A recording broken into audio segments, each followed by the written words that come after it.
Hello friends, welcome to the session Digital Forensics. In this session we are going to see the introduction and the history of digital forensics. While discussing about the digital forensics, what do you mean by digital forensics? So these concepts or this concept is related to the various criminal activities. We'll see in detail. Forensic science is a well-established science that plays vital role in criminal justice systems. It is applied to both criminal and civil actions. So in this way, digital forensics, these are the concepts which are related with the justice system, criminal justice system. The crime may be, the activity may be criminal activity, or it may be the civil activity. So in that one, this digital forensics plays an important role. Digital forensics, sometimes known as digital forensic science, it is a part of forensic science encompassing the recovery and investigation of material found in digital devices, often in relation in computer crime. Digital forensics includes the identification, recovery, investigation, validation, and presentation of facts regarding digital evidence found on computers or similar digital storage media devices. So that is the main detail concept of this digital forensic, in which the material or any, what you can say, the clue or any evidence which is found in the digital format, that is utilized in the digital forensics. So that digital clue or digital material which is found on the computer or the digital media or digital storage device, that is considered in digital forensics for the justice. Now we'll see the history of forensics. The field of PC forensics began in 1980s when personal computers became a viable possible for the buyer, because in 1980s the systems or the computer systems were available in the market for the common people. Before that, because of the cost and the new feature, which new system which was introduced in the market, that was not available before 1980s, and since 1980s the systems are available for the personal use as well as business use. This PC forensics starts from 1980. In 1984, an Associate Federal Bureau of Investigation program was created, which was referred as Magnet Media Program. It is currently referred to as Computer Analysis and Response Team, that is CART, C-A-R-T.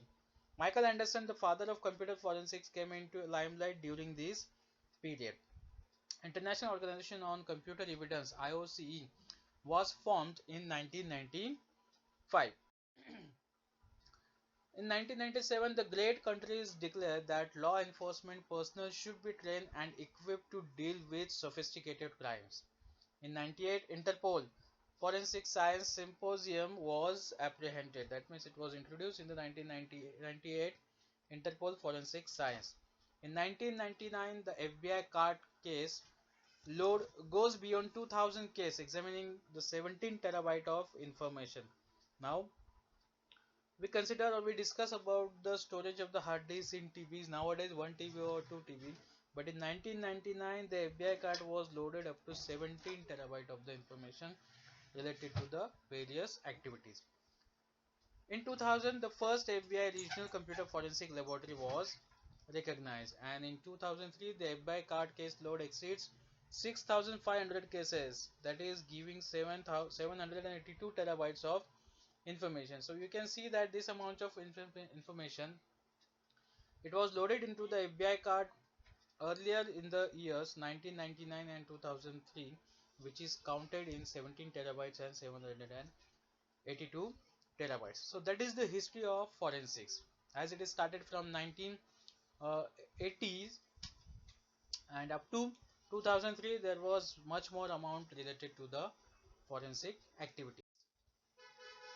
Now next we'll see the rules of digital forensic. What are the rules to maintain that digital forensic that we are going to see?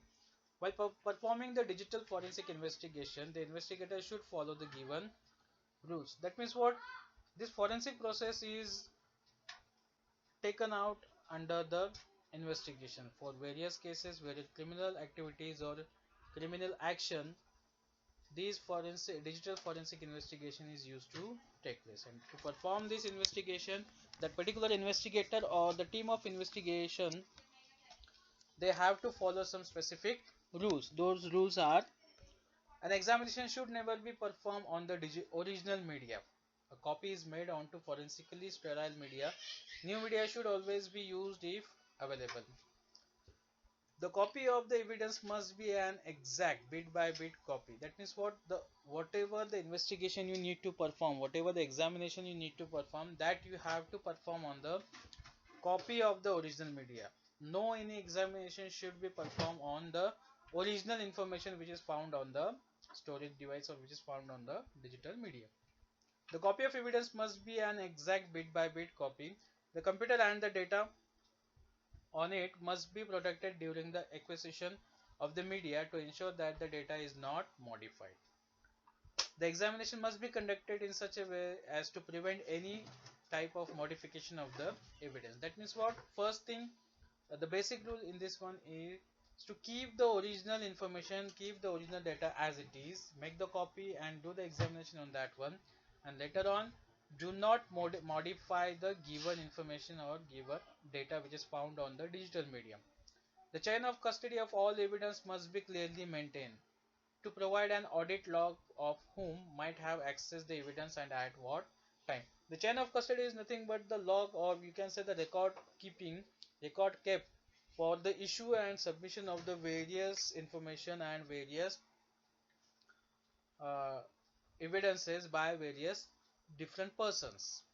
So that is nothing but the chain of custody. That chain of custody should be maintained clearly. So these are the few rules of digital forensics investigation. So in this way, these were the rules of digital forensic investigation. That's all for this session. Thank you all of you. Thank you very much.